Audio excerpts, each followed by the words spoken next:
शक्ति के 48 कानून रॉबर्ट ग्रीन द्वारा लिखित न केवल सत्ता के खेल को समझने का एक पथ है, बल्कि यह मानव व्यवहार के मनोविज्ञान पर भी प्रकाश डालता है।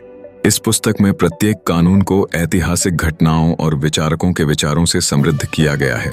उदाहरण के लिए कानून 8 सभी से अधिक शक्तिशाली बने हमें यह सिखाता है कि अपने उद्देश्य को प्राप्त करने के लिए कभी-कभी आपको दूसरों को अपने से कमजोर दिखाना होता है। यह सोचना मनोवैज्ञानिक रूप से भी जरूरी है कि व्यक्ति की अपनी ताकत को पहचानना और दूसरों की कमजोरियों का लाभ उठाना आवश्यक है। कानून 3 अपने दोस्तों को बहुत करीब लाएं, लेकिन अपने शत्रुओं को और भी करीब। शक्ति की बारीकियों को दर्शाता है। इतिहास में यह विधि कई राजनीतिक नेताओं द्वारा अपनाई गई थी। इसे एक रणनीति के रूप में मानते हुए यह दर्शाता है कि जोखिम भरे रिश्ते अक्सर सबसे लाभदायक हो सकते हैं। इस कानून का मनोवैज्ञानिक पक्ष भी है, जिसमें यह बताया गया है कि दुश्मनों के माध्यम से हम अपने चुनाव और निर्णयों को अधिक मोलभाव कर सकते हैं।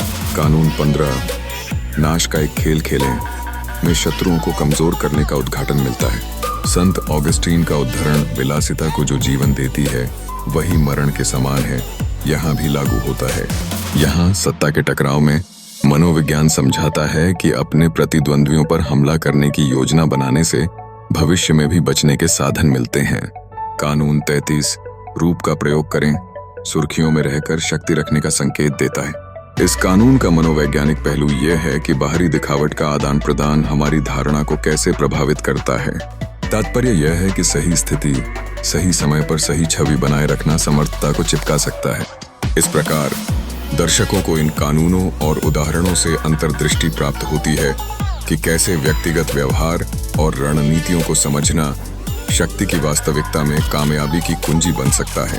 यह पुस्तक न केवल ऐतिहासिक दृष्टिकोण से महत्वपूर्ण है, बल्कि यह हमें अपने स्वयं के जीवन में शक्ति के परिवर्तनों को प्रबंधित करने में सहायता करती है।